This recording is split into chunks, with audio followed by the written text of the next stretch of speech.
From SF Land, this is Dorking Out, a podcast for people who love to dork out about movies, TV, and everything pop culture. Welcome to Dorking Out. My name is Sonia Mansfield, and I'd kill for a rent-controlled apartment.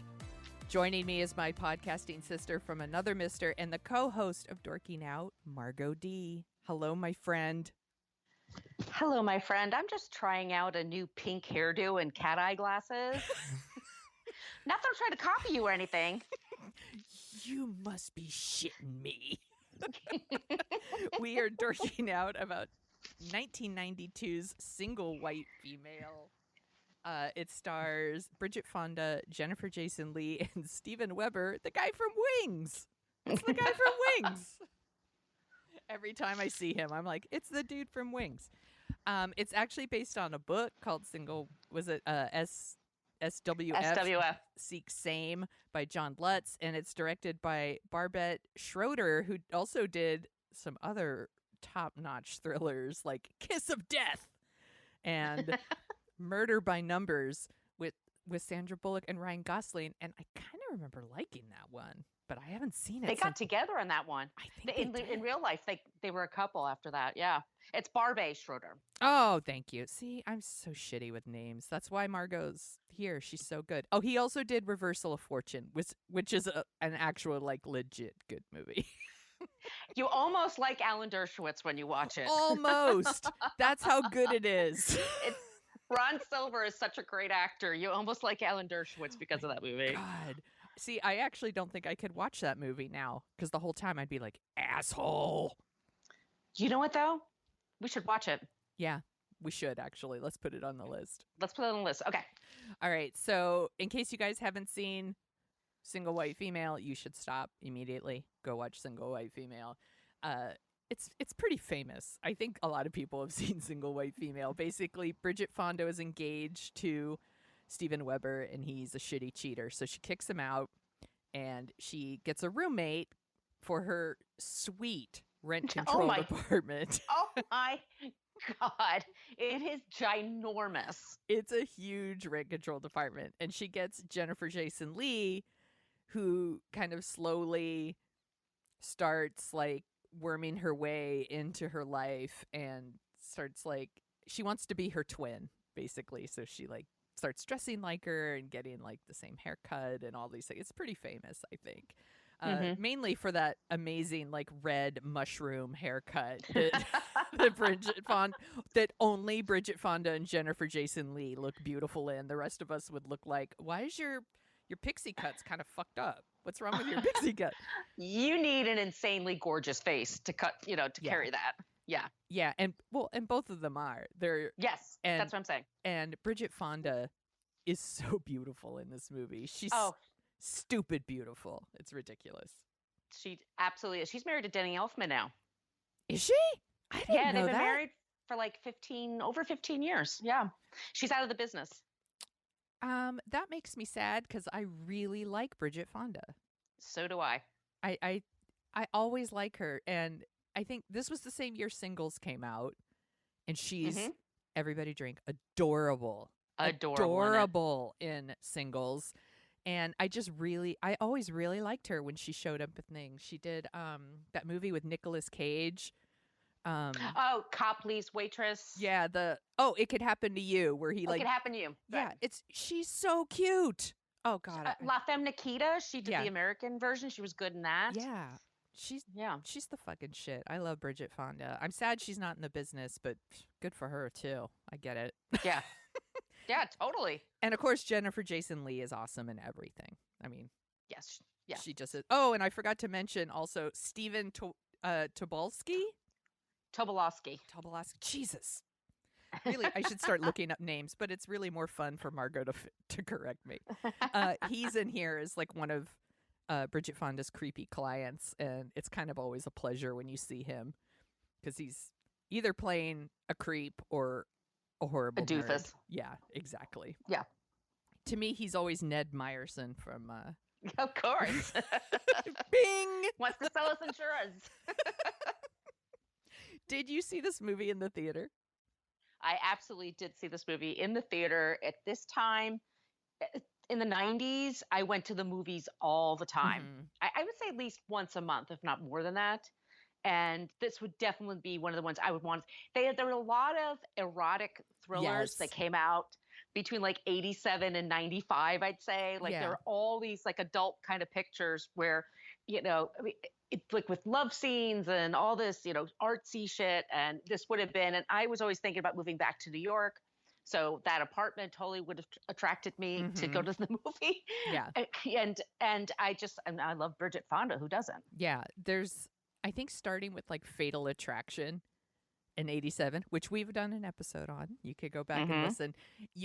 That's where you start seeing like all these kinds of movies. So like The Hand That Rocks the Cradle came out the same year as this, like this kind of thriller. I, I'm always forgetting that like love scenes were like very commonplace in these movies. And Oh, now and everyone's naked. every Jennifer Jason Leigh is practically naked through the whole movie. I'm like, why is she Yeah. always naked? She's always naked in this movie. And Bridget Fonda is quite a bit. Yeah, And Stephen Weber, by the way, too. They do have some male that's true. We get some nudity going on. we get too. some butt action. Yeah. Yeah, we don't get to see his junk, but that's okay. I guess can't have everything. Yeah. Yeah, and then we also have a gay best friend who lives upstairs named Graham. Which became a trope. The gay Yes. best friend who doesn't like, and the woman, and they're really close to each other, and they don't have other relationships, and it's sort of this trope that happens in the movie. Yeah. A lot of movies at this time. He's not very mincy though. I like that. I mean, he's just a dude who happens to be gay. Yeah. Yeah, I like that too. It wasn't like St. Elmo's Fire gay neighbor where he's like, "Hey, Right. come in and have a pink cocktail." Wee! Like not like Yeah. that kind of gay. Exactly. Oh, like, girl, what are you wearing right now? We got to change that dress. Like, Yeah. all that shit. No, Yeah. he's just a dude Also, with go a cute back cat. go back and listen to our St. Elmo's Fire episode. It is It's the best. great. It's the best It's thing great. ever. Okay, should we just start at the beginning, or should we just ramble, which we could totally do too. Well, I guess for people who haven't seen it before, because if we want to get them to watch it. Yeah. So it starts with Bridget Fonda, and she's beautiful Yeah. in this movie. She looks great. And she has a huge apartment in the Upper West Side of New York. Yeah. And it's How also does- New York in the early 90s Yeah. where there was graffiti everywhere. I How mean, there's does- just like, ugh. Yeah. Does it still look like that? Mostly, and not the graffiti. Mm-hmm. But people do have apartments. I mean, they're of course they're like, as new administrations come in and people die, Yeah. they lose their leases, and then that's been changing. But there was sort of for a while in New York, there was a thing where you didn't pay high taxes, if the property taxes, but you had to keep your rent at a certain pace. So a lot of landlords, because people didn't want to live in the Upper West Side, for believe it or not, like in the 70s and 80s, it was actually very dangerous up there. So what they did was they kept the price low, but then what happens is you get these older apartments and they're not really fixing them up. So she has, and they try to make it seem like she's kind of roughing it because there's an elevator and you have to use the thing to open and shut it. And, Yeah.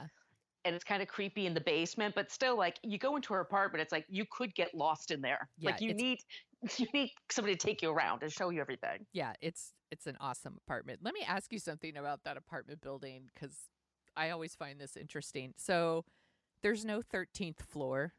Right. If you look at the elevator, it just goes from like 12 to 14. But Yeah. which is just like, but there is a 13th floor. Well, you'll find that in some buildings in New York, and some people are really superstitious. Yeah. I just think that's so weird. Like Yeah. the idea that a superstition is so prevalent that we're going to pretend Yeah. the 13th floor isn't a thing, but there is it's not like there isn't a 13th floor. There is. It's just called 14th. Exactly. Yeah. Well, I mean, it's not every building, but you will find it in buildings, especially older buildings, because people were just trustful of elevators Yeah. That's true. back then. Yeah. Was it Being John Malkovich? It was like the 13th and a half floor or something Yes. like that. Yeah. That should be on our list. I haven't seen that one in so long. That should definitely be on our list. So she lives in this gorgeous apartment with her Right. And her fiance. Steve, who, by the way, I don't know if I've mentioned to you, but I have a big crush on him. I think he's Totally adorable. I did not know that about you. Oh, I have a big crush on him. I used to watch Wings just for him. I mean, Oh, everybody was great on Wings, by the way. That was a yeah. perfect show. That was a really great show. But I always think he's adorable. So he's Sam, he's her boyfriend, and he cheats on her. And Mhm. I don't remember how she finds out, but he kind of justifies it by saying, like, I don't know, I went over there and she was kind of lonely. And you know how she gets. And it was just Yeah. like, what are you talking about? She finds out because the ex-wife keeps calling their apartment, and he picks up the phone, but the answering machine picks up at the same time, so she can hear like everything they're talking about. And the ex-wife is like, "You can't just come over here and sleep with me and then not call me," or something like that. So that's how she finds out that he's cheating on her. Right. It's a land of answering machines Yeah. and regular phones. Yeah, and there's lots of movie computers in this too. Yes, Yeah, lots of for her, because computers. she works in like fashion merchandising, or Yeah, she does software for fashion people. It's kind of hilarious to us now when you watch it, but Mhm. it looks really high tech for the time. And she's doing it on her own, which is a big deal. Like she's a Yes. consultant and she has her own business. And she seems like she can do okay on her own. Mhm. But I mean, she makes this tragic mistake, I think. Like the second the boyfriend's gone, she's like, I need a roommate. I don't want to be alone. I don't want to be alone. So I'm going to bring a stranger into my life Yeah. and live with them. Yeah, And if Hand the ugh, Rocks the Cradle teaches you anything, it's you should check references. She didn't check references for Jennifer no. Jason Leigh. She just immediately lets her move in, which is the same thing that happened in Hand the Rocks the Cradle. And then Well, people die. Check references, you guys, or people are gonna die. because it turns out her name's Hedra. Yeah. And she comes in and it's Jennifer Jason Leigh. She's wearing this schlumpy outfit. Yeah. And she's very and awkward, mousy. very mousy, and she looks like she's really tiny compared to Bridget Mhm. Fonda. And then Bridget Fonda, of course, has like a sink that doesn't work very well. So of course, Jennifer Jason Leigh, Hedra can fix it, and they get their clothes wet, and they kind of hang and have a cup of tea, and then they're like, you know what, just move in. Yeah. And Jennifer Jason Leigh does the smart thing and says, I don't know, I'm a little worried because you just broke up with this guy Yeah. and he was your fiance. I don't want to get kicked out again in a month, which has happened to people. Yes. You know, it's a legit thing to be worried about. She goes, nah, it'll be fine. It'll be fine. And at first it is. She likes Mhm. having her. And the thing I think they do get right is that there weren't really great like home goods stores for cheap back then. Yeah. So your furniture was really shitty when you first got your first apartment in the 90s. It wasn't like you had hand-me-down furniture. That's what you kind of started off with. You know, nowadays we have IKEA Yeah. and Target and stuff like that. You can zhuzh it up. So it's my point is like it's just kind of crappy inside. There isn't a ton of furniture. It's not really fancy, but it's huge. Like you know that's what you make up for it. So they try to doll up the place. And Hedra works at Rizzoli Bookstore, which I like that kind of touch. That's a really cool bookstore. And she's sort of bookish and quiet and mousy. And then they become good friends. And then the one upsetting thing, well, you'll find out, but she gets a dog and she Yeah. brings this adorable Labrador retriever. I totally forgot that this was a thing in the movie. And then, like, the minute the puppy Oh, showed up, I was like, I'm sweaty. Why am I so sweaty? Like, that dog is fucking doomed. I'm going to warn you guys Yeah. now if that's a deal breaker for you. yeah. To the movie's credit, they don't show it happening, but you do see the aftermath. And it's sad. It's upsetting. Yes. It's upsetting. And there is a scene where she kind of kicks the dog away. Oh, like, yeah. It's like Yeah. eating her food. She's like, it's not for you. And she like kind of kicks the dog away. And yeah. Well, so what happens is that they're sort of raising this dog together, and Bridget Fonda has her business, and she's starting with this client, which is Stephen Tobolowsky, Creep. Mitchell Meyerson. Yes, he's a total creep, and she's creating all this, and then the puppy's getting bigger, and they're becoming good friends. And like at one point, Jennifer Jason Leigh goes, "We need a family picture." Like they're all in bed watching old movies, and they're playing with the puppy, and it all seems great. And then Steven Weber just drops by. He keeps trying to make up with her. Mhm. She won't take his calls. He shows up. He's so adorable. She's like, I gotta fuck him. So she goes, basically, He's standing there holding a puppy. Like, that's 2 times for Yeah. me. You're like, You're come really winning over. on. I'm only human. Right? Forget about you screwing your ex-wife. Okay. So they make up, and the very the dog dies, Yeah. and it's Accidentally. It's an Hedra accident. Yes. drops him. Ugh, So she's it's so upsetting. Yeah, it's so upsetting. It's so upsetting. And then what happens is that Hedra's like, "Are you guys getting back together?" And what she should do is, and I think Steven Weber makes a good deal of money. Like, they should just get their own place and Yeah. let Hedra have it. Yeah. And just move out. But no, they want that place.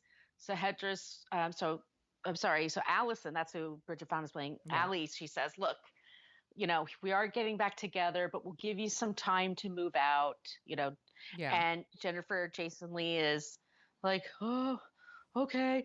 Oh, and there's a scene before that where this is like she starts like giving her, like, Jason Leigh starts taking her clothes and wearing her clothes to work and wearing like her favorite belt, and they share a pair of shoes.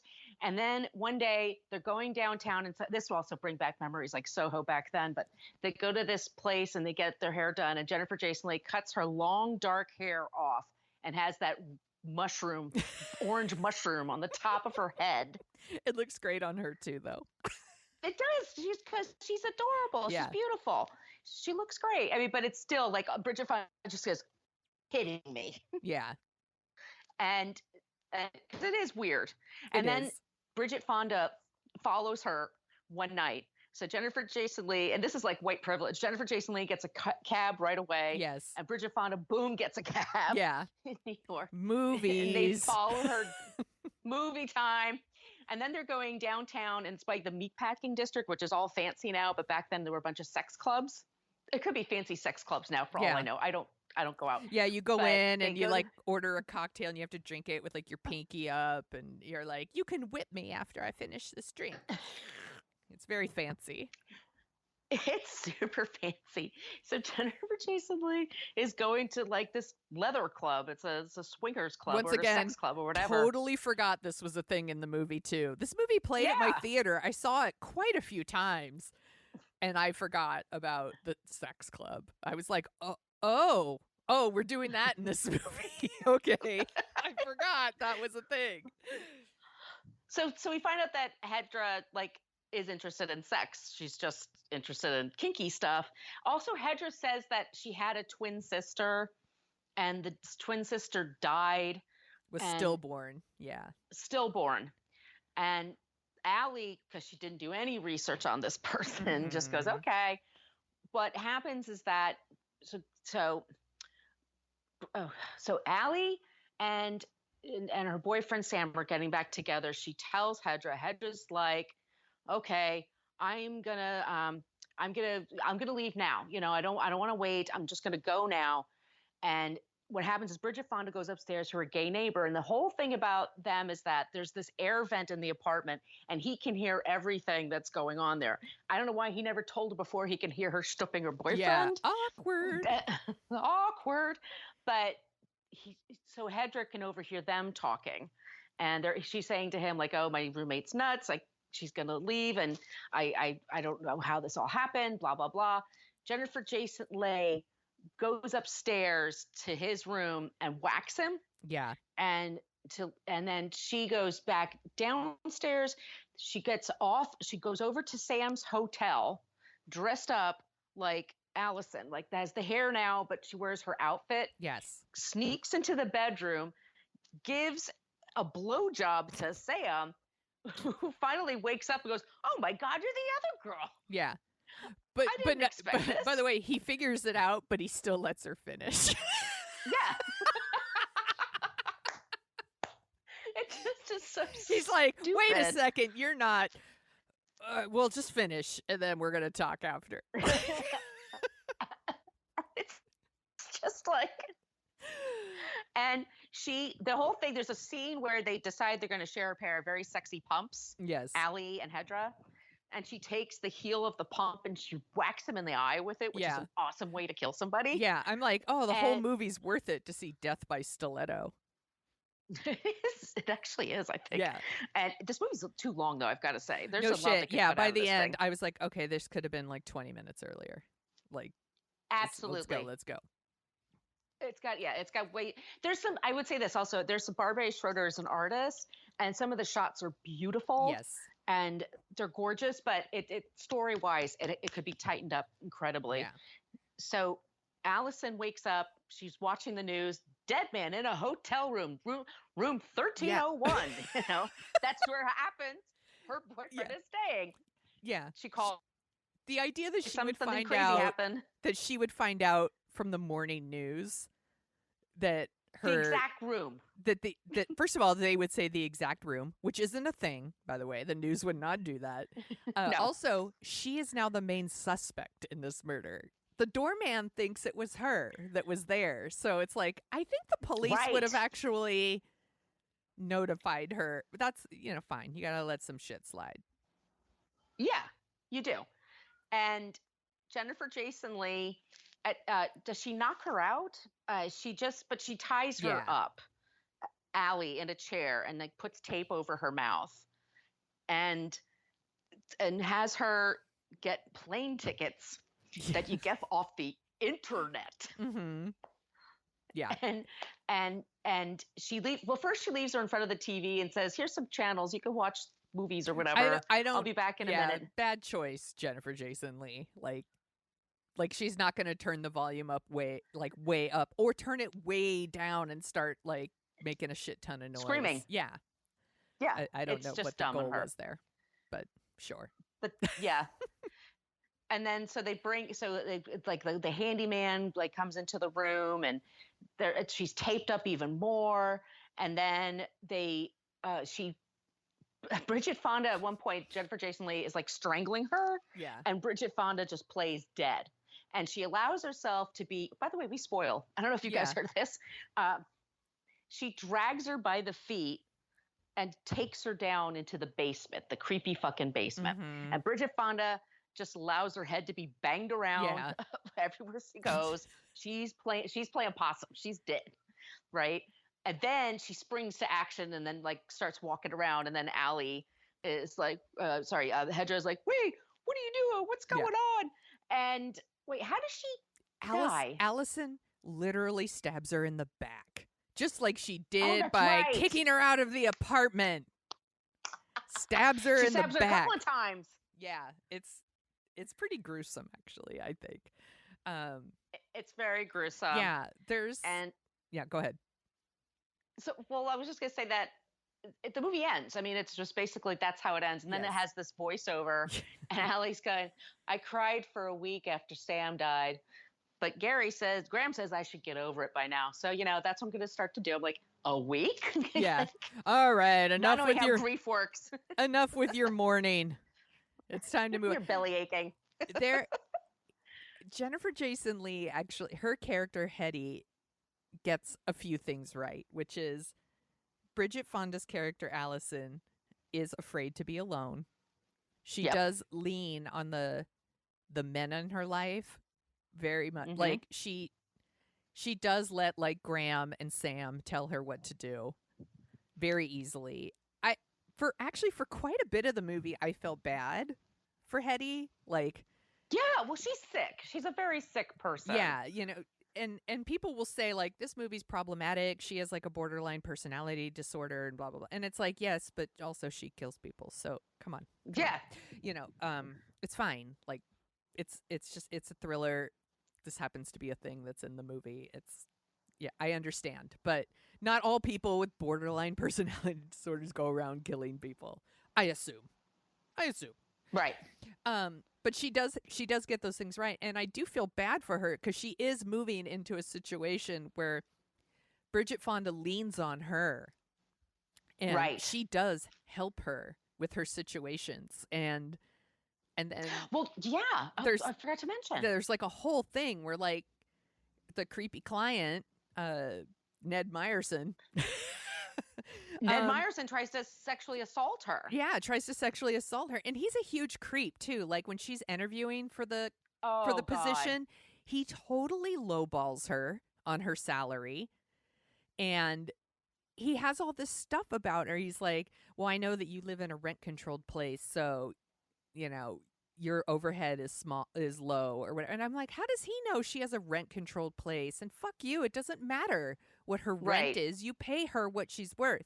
But in typical female fashion, though, she takes the low offer because, to be honest, that's what a lot of women would do because we don't value ourselves when it comes to work. And Yeah. she is relying on him to like be her contact and help her get more work. And then he sexually assaults her, and Jennifer Jason Leigh like calls him and threatens him, and yeah, but he's gonna shit talk her like all over town. And but Jennifer Jason Leigh is there for her, and there for her when she has Right. a broken heart because of cheating Steven Weber. And I know that you have a crush on him and he's adorable, but seriously, fuck that guy. Oh yeah, totally. He keeps calling, leaving messages, and Hetty keeps erasing them. And I think we're supposed to think that's creepy, and it's not like the right thing to do, but also, fuck him. Yeah, I kind of feel the same way. Yeah. You Yeah. know, and then she gets the dog. She lies about buying the dog, says she was like given the dog or whatever. And she's just trying to, I don't know, like get more attachment in Allie's life and make their place more of a home. And she's trying to make her into her sister. There's this weird, like, there's this thing where people are like, oh, Jennifer Jason Leigh wants to fuck Bridget Fonda. And I don't think that's quite right. Like, I think she wants her twin, right? I think it's a little mishmash. I do. I think it's a little bit of a obsession that she has with her. And like on the one hand, it's gonna. Turns out her sister died when she was like 6 or 7, Yeah. and her parents said she always blamed herself, but it wasn't her fault. We don't know how the girl died, so we don't know that backstory. But I mean, I don't know. It could be just the male gaze and the way that they have them look at each other and interact. Like I said, like cuddling in bed, watching Yeah. movies with the dog Yeah. and all that stuff. That is like a lovey-dovey Yeah, kind of. it is. By the way, the movie they're watching is called In a Lonely Place with Humphrey Bogart and Gloria Graham. And I just watched that movie a couple weeks ago, coincidentally, on the Criterion Channel. And it's a really good movie. It's a really that good sounds movie. good. And and it is like about loneliness and obsession, and it's a really good movie. And Gloria Graham is fascinating. Seriously, Her Google her. life story is interesting. Yeah. Yeah. Google her, you guys. She like Yeah. she married her stepson at one point. Yeah. Mm-hmm. Yeah, baby. Yeah, read about her. But Jennifer Jason Leigh kills Stephen Tobolowsky, right? Yeah. Does she? Yeah. Yeah, she does. So I also wanted to say that so they show this like kind of how they're like building up their friendship. She moves in, they're like fixing up the apartment, they're like trying to like get furniture together and like kind of build this like life to their little home together, I guess. And then there's this thing where they're walking together and Jennifer Jason Leigh says like, how do you dress like that? Like, you have amazing sense of style or whatever. And then Bridget Fonda says to her, you look very comfortable. I was like, you burnt, Hetty. Like, she's like, it's like so mean. So it's like such a like backhanded compliment kind of thing. It's like, oh, you're so well spoken, or you're so articulate. Like, it's such a dick thing to say. I was like, Allie, don't be a bitch. And that's when she kind of starts to like try to help her like find her style, and it turns out her style is just stealing from Allie. Right. You know, but it was like such a weird little thing. Like, you look so comfortable. like ouch. And then later, you know, and of course Bridget Fonda's character is the kind of character who can't be alone. And by Right. the way, I know a million women are like this, you know, they're Yeah. afraid to be alone. And so she immediately takes Steven Weber back, which, you know, a lot of women would, because he's Steven Weber and he's adorable and he's cute. funny and he's Steven Weber. He's Steven fucking Weber. Sure. But like, Yeah. so she takes him back even though he's a cheater. And I'm like, does she really love him, or is she afraid to be alone? maybe a little of both.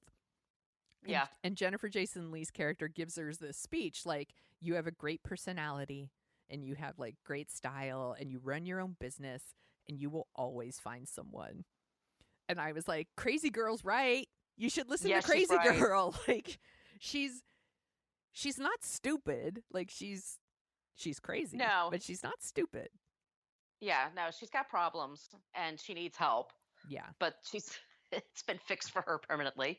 But she's like, she's very observant. Yes. And there's a few times where she says things too, which is why like Allie gets a little nervous around her because she is really smart and she's watching her every second. And yeah, there's that point where like she came home like after having sex with Steven Weber and she sneaks into the apartment. Yeah. And then she's like, you could have called. There is such a thing as a phone. How, and it's like, my roommate done that to me, I'd be freaked out. Yeah, I'd be like, fuck off. Fuck off.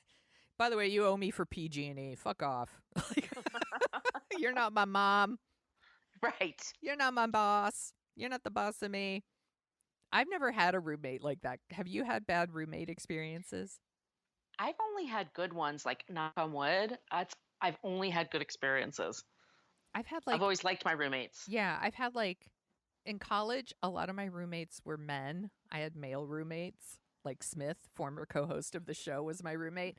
Not romantic, by the way. These were not romantic roommates. They were just my dude friends that I shared an apartment with. And they were all slobs. They were all gross slobs. That was like the biggest thing where I was like, ew, you're all disgusting.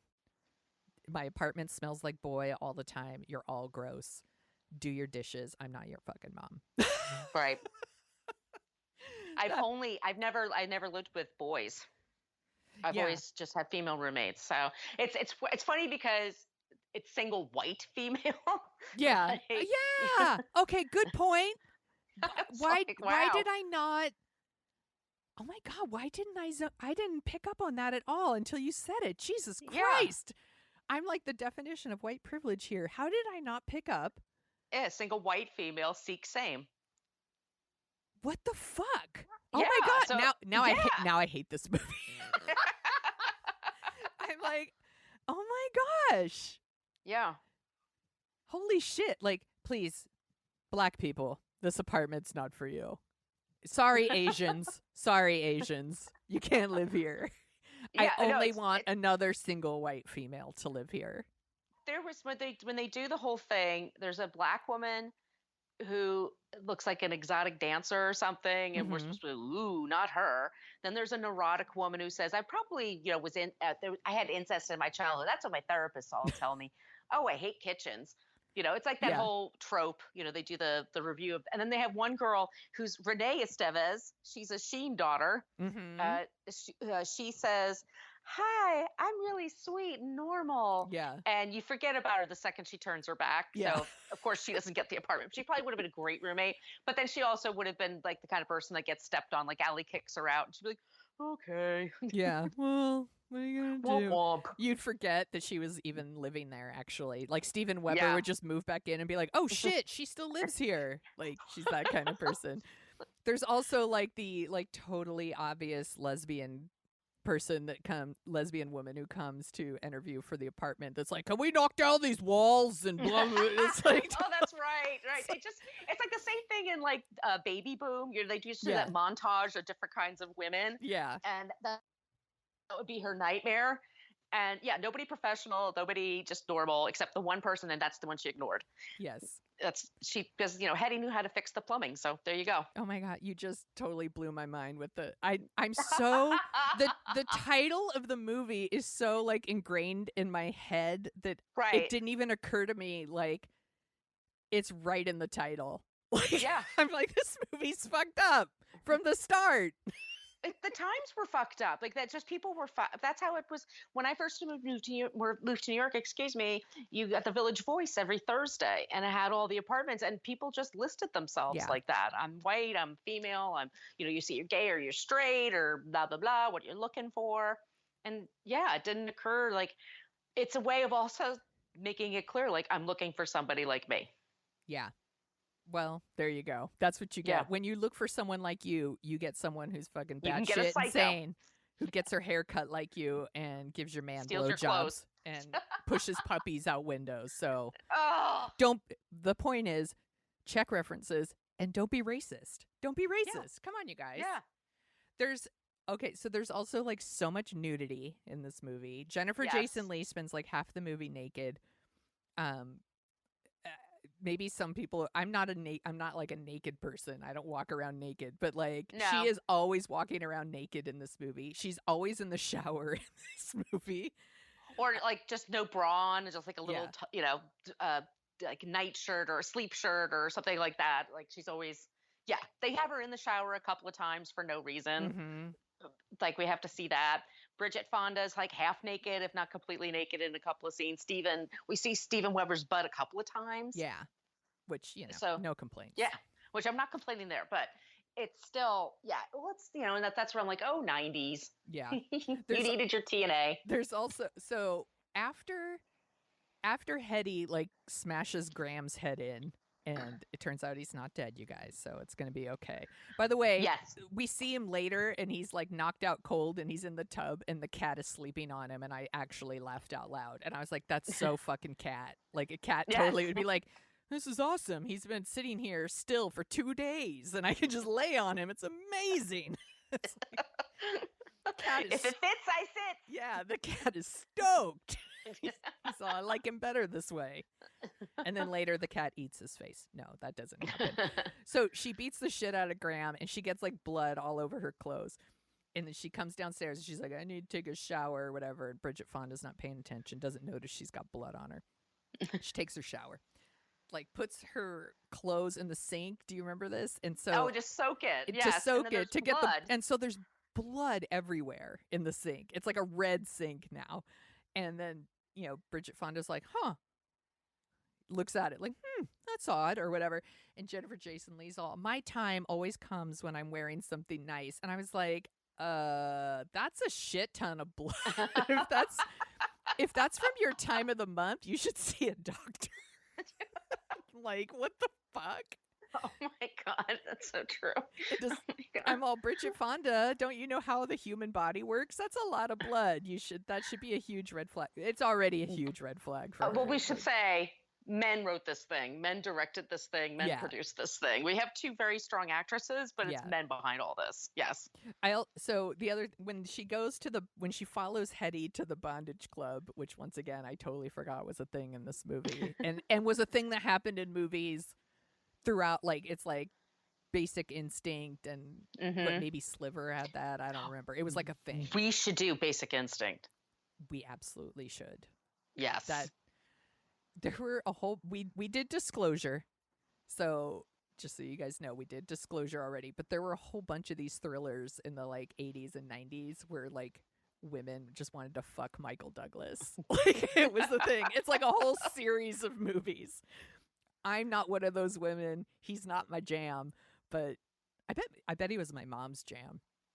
Totally my mom's jam. Yeah. I should ask. Although I really liked him in Romancing the Stone, which is also on our list. Definitely. So she follows her to the club and it's playing that song that was like so popular in like 91. And with the monks, with the Buddha, it's like the monk chanting. And I was like, is that really what they would be playing in this club? It feels weird to me. It feels like the wrong song. I don't know. But I immediately had to like pause the movie and Google it. And I was like, what the fuck is that song?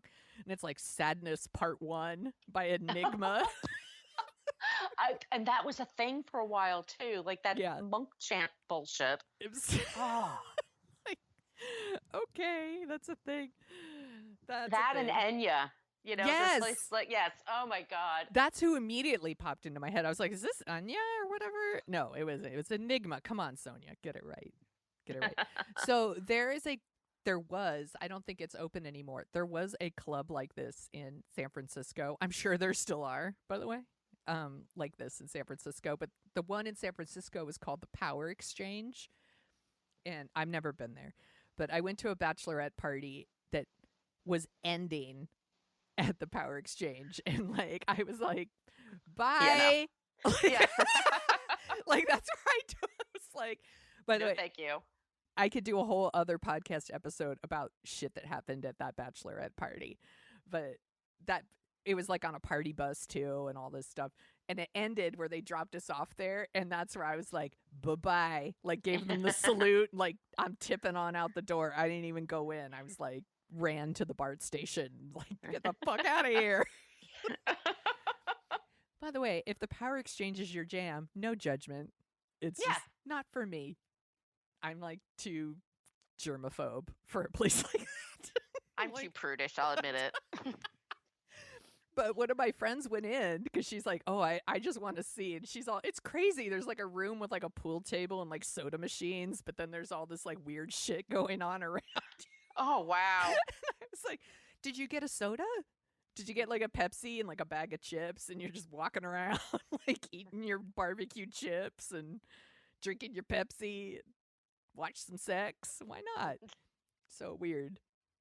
Anyway, whole other episode. Sorry, everybody. I'm like, oh, the other thing I wanted to mention, when she's like booking her tickets on this thing called the internet, she sends like a chat or an email to someone. I don't know who she's sending it to. And it says like, please help me. This is not a joke. And I was like, that would 100% get deleted. Like nobody would. And I don't even know who she was sending it to. I don't know who she was sending. I think it was Stephen Tobolowsky. I guess, but I'm like, but why would she send it to him? Yeah, I'm like, hey, because he shows up next. Yeah, I'm like, hey, thanks, man who tried to sexually assault me. Will you help me? And rip me off. Yeah, So she rips the cord out of the wall, and it immediately shuts down the computer. It's got no battery on it at all. I mean, this is like a whole different time, you guys. So. But that's when Stephen Tobolowsky then comes over, and then he gets shot. Yes. And then that's when Jennifer Jason Leigh is like, all right, I'm taking you out here. And then Bridget Fonda plays dead. Then she gets up, and then she stabs her. There's also, right before that, she's going to kill her, but she wants her to take a bunch of pills. It's like, which I was like, gosh, what a nice murderer. Instead of like, look, shooting you's really gonna hurt. Just take these pills. That's how much I love you. It's so weird. I'm thinking of a movie, Deborah Winger and Teresa Russell. Oh, Black Widow. Black Widow. There's a scene where Teresa Russell is going to kill a guy, but she knows he's a heroin addict. And she kind of points at him like, you can shoot up or I could shoot you. Oh. And he just gives himself, we should do that movie. That's a really good movie. Dude, I haven't seen that one since the theater. Yeah. They are 86, I think. Yeah, there are so many of these kinds of movies, and I'm going to list them. I'm going to list just the ones that came out in 92 here in a little bit. But like, we could just do episode after episode of these because they are so fun to watch. They really are. Look at us. We can't stop talking about it. They are so fun. I honestly, like, when we watched The Hand That Rocks the Cradle, I was like, oh my God, we could do 1 million of these. Like, they're so good. Or Sleeping with the Enemy. We did that one too. Sleeping with the Enemy was really fun too, yeah. That one wasn't as, it wasn't as sexy though. It didn't have the, I need a little nudity in my thriller or I'm not interested. If they don't go to a sex club, then what's the fucking point? Do we have anything else we want to say about Single White Female?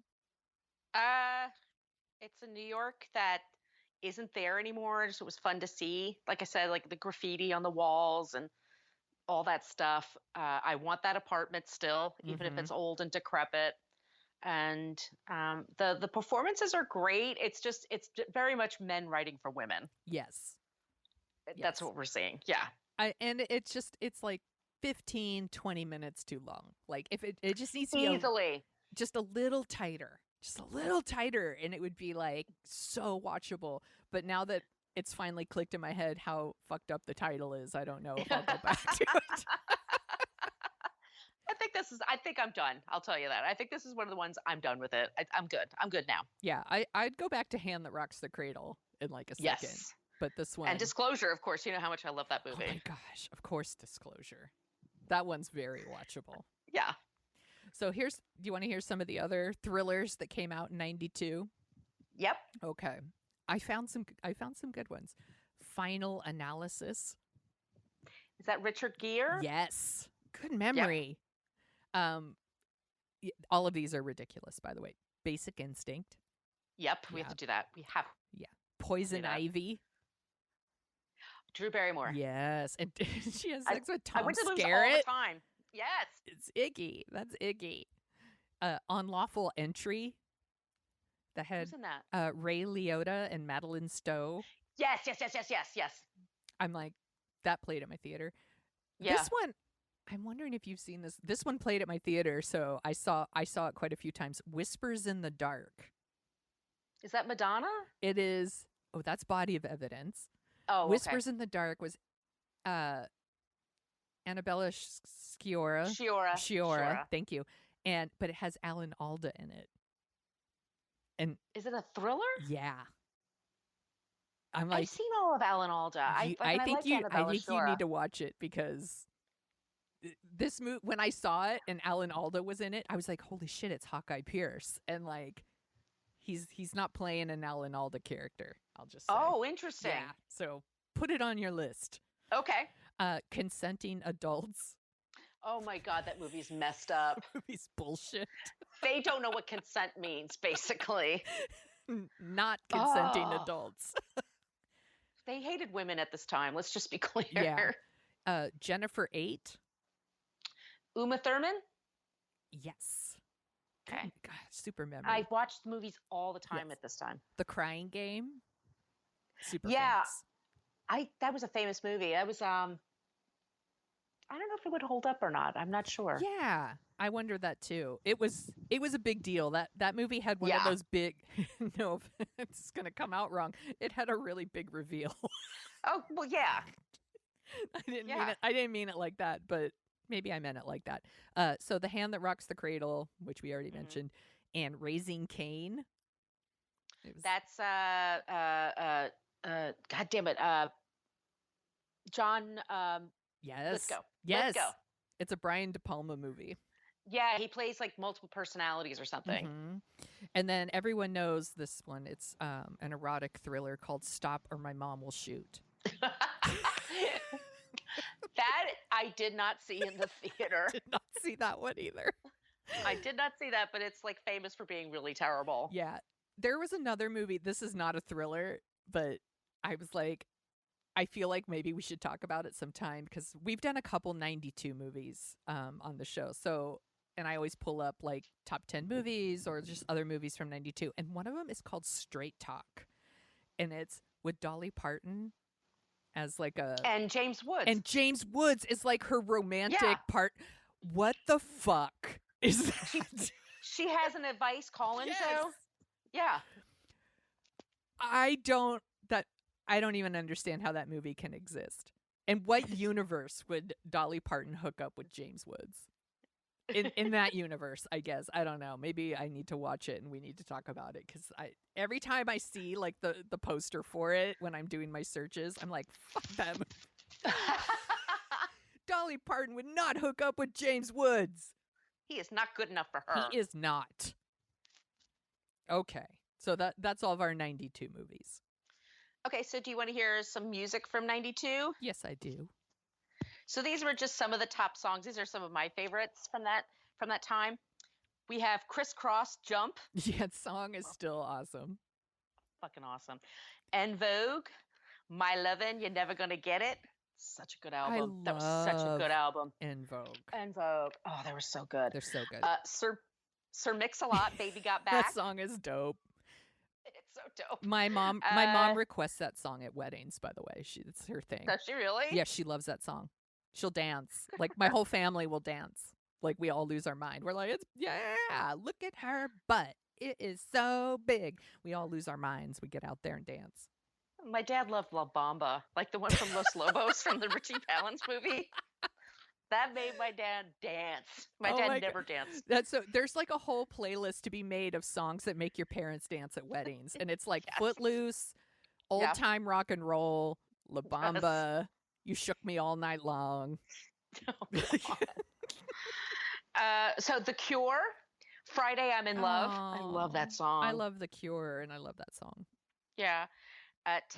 Arrested Development, Tennessee.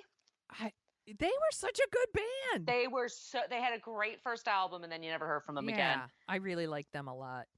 And then my last one here that I loved was Rex in Effect, Rump Shaker. All I want to do is a zoom, zoom, zoom. And a zoom, zoom. Just shake your rope. Yeah. I love that. Check, baby, 1, 2, 3. It's such a good song. That's a good like 1-2 with Baby's Got Back, basically. Yeah. Oh my God. I'm gonna put that song on a playlist, actually. Why is it not on one of my playlists? God, thanks for the callback on that one. That's good. What else are you dorking out about? So there's this Netflix show called Dead to Me. Oh my, And it I haven't stars- started it yet. Yeah. It's Christina Applegate and Linda Cardellini. It's their second season, and it's sort of like the original House. What was it? Desperate Housewives. Desperate Housewives. Thank you. Yeah. It's sort of like that because it's got like a murder mystery, but it's Netflix, so there's cursing and stuff like that, and it's only 30 minutes a piece. And you could just dive right through the episodes, and it's really, really good. They always end on a cliffhanger, and they have this very strange friendship that is born out of really weird, messed up circumstances, but you root for them as friends. You want them to help each other, and the acting is fantastic, and I just super loved it. I think I did it all in one fell swoop. Nice. Yeah. I loved the first season. Like, it is insanely watchable because it ends on a cliffhanger. You're like, fuck, like you need to know what happens next. So you like immediately go to the next one. And Christina Applegate and Linda Cardellini are awesome. They're just awesome people. So when you see them, you're like, oh, cool. And yeah, you really root for them. And I'm really looking forward to the second season. I'm hoping to dig in soon because no one in this house, and by no one, I mean my husband, is not into it. So I have to watch it by myself. Gotcha. But we have been watching, also on Netflix, Middleditch and Schwartz. Have you seen? So what is that? It is long form improv, and it's Thomas Middleditch. He's from Silicon Valley, the TV show, and then Ben Schwartz, who played John Ralphio on Parks and Rec. And they're doing like long form improv, so they're like calling out to, you know, like, hey, like, what are you excited about or looking forward to? And then people are like yelling things, and then they pick one and they kind of dig in a little bit and like get the story from someone in the audience, and then they do like a whole story based on it, like off the cuff. It's all improvised. And I've been we watched there's 3 episodes. We've watched 2 of them. They're really, really funny. Like, I laugh out loud watching them. I'm so impressed by them. Wow. I don't know how. I'm like, your mind has to work so fast. But one of the things that blows my mind, and I'm not like someone who's like super into improv. I haven't like, same like here. I've watched like Whose Line Is It Anyway, or things like, I haven't been to like improv shows because honestly they make me nervous. Like, I don't think I could do it in person. But